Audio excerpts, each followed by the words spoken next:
Hello and welcome to this week's Team Intelligence Hints and Tips updates to help unify your team and get your team to the next level. I'm Greg Bowles, CEO of Bowles & Associates. Thanks for tuning in again.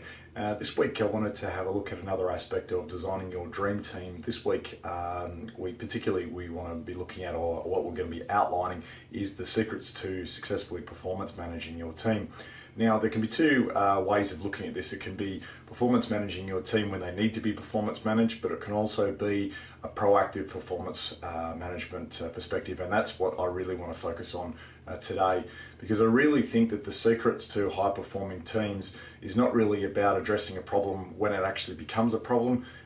It's more so seeing what potentially can happen down the track, being aware of it, being prepared for it, and then being able to actually proactively manage it when it does arise. After all, we are human beings, and we do obviously have that need for growth, but not all of us will obviously adapt to change as quickly as others. Now, the major issue that I think in the as a leader when you're performance managing a team is there seems to be a skill set that's really missing in leaders, and it's really, I think it's not so much a failure, it's more so just a lacking of learning in a lot of the common courses that people put through, but also the leaders that, or the managers that are elevated through the ranks in their business and they're not given the appropriate training, can find that this particular part of their role is very time consuming, it can be very challenging. So to make things easier, what I wanted to do is I wanted to share with you one system that I use, which is very, very effective. And it's a system that I teach all of my clients, and it's to help them understand their team better. And what I mean by that is there's different personality types, and when you can understand the different personality types, you get to understand what motivates them, what doesn't motivate them, what drives them forward, what will actually hold them back, how they perform under pressure. And this is a number of days training that I actually do with my clients, but I wanted to share with you a little bit of a snapshot of that today. So the four personality types I wanted to cover are the lion, or the dominant personality type, the dolphin, or the influencing personality type. Then there's the mother bear, or what we call the comfortable, stable type of personality. And then there's the squirrel, which is the fourth, and the more of the concise, must be right type of personality. Now, by understanding there's four different types, you can start to then picture where they fit in your team, either the roles or the people that are in there. You'll get to understand them on a deeper level, and then you'll be able to connect with them on that level to create change and to be able to influence that change. So the characteristics of each of the types, the lion type of personality is very much driven in results-based roles. So they're great in business development, they're great in sales, they're also great in leadership management, CEOs, managing directors, also owners of their own businesses, because they have that self-drive, they have that motivation, because it's all about the status of the reward for getting that result, and they just have that drive to actually complete the task. The dolphin types are great in front of house roles. What I mean by this is sales, PR, customer service, events management, anything that really involves your market, your customers, the public. They're really great at this because they're all about the fun of the variety of the role. You have to give them a lot of variety for them to be able to enjoy what they're doing and to obviously want to stay with you long term. The third type are the mother bear types of personalities, and these types of personalities are great in the support roles. And what I mean by support roles are nurses, teachers, personal assistants, secretaries, administrative, anyone that is required to support the leadership team, and they're really great in what we call structured or repetitive roles. So if there's a process to complete a particular role, like a personal assistant, they're great with that because they're very trustworthy, they're very reliable, and they're all about building the relationships within the business, so they get to know everyone really well. Some of them in the extremes will be more like sort of the den mother to the office.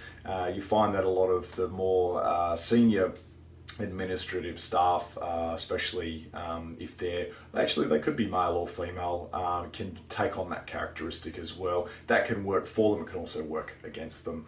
The fourth type of personality, the squirrel types, these are really specialist, niche, role-focused personalities. They're very much involved in technical IT, something that requires a very narrow skill set, but it's a mile deep. So also specialist accountants, so tax accountants, specialist lawyers, analysts, technicians, anyone that's involved in something that's very, very narrow focused. And they're all about getting it right. It's all about them following some sort of process, and it's step by step by step, and they can't miss a step because that's where the preciseness of their role comes in. Now, a couple of tips for each of them on what to avoid with performance managing these types. The dominant type of personality, you want to avoid conflict or any type of confrontation with them because they enjoy this. They see it as a challenge, and you also want to avoid detail with them. They're very much big picture focused people, so give them the instructions of what you need them to do, let them get on with the job. If there's some things that you need to discuss with them, focus on the actual results, not them, because otherwise they will see that as a challenge. The dolphin types, they're very much all about fun, and they're also very much about the big picture again. So avoid detail with them, and also avoid allocating them repetitive tasks because they will get bored easily. The mother type, or the mother bear, type of personality, you want to step by step work them through things. So you want to avoid any type of surprise. You want to avoid any sudden change with them. It's very, very key. Otherwise, you find that they'll shut down and they won't openly communicate. The squirrel type of personality, because it's about getting things right, you really want to avoid focusing on anything that's wrong with their work of what they've actually created. They will take offense to this, and because their major issue is trusting other people and themselves, you'll find that you will lose their trust very, very quickly. So it's important to focus on the actual result. If the result's not what's required, then you need to actually let them down easily and focus on, well, this is the result that we've actually got. What we actually need is this result here. How can we work together to actually achieve that result, rather than this is done wrong and just attacking the actual work that they've done. That's a wrap up for today. I hope that was of use. We've gone a little bit over today, but I trust that this content has been of great value for you. And if you would like to get in contact with us to find out how our team intelligence as diagnostic can help get your team to the next level, get in touch with us. My number is +1 0405 298 232. Or send me an email, jump up onto our website, which is www.boasassociates.com. Until next week, thanks for watching.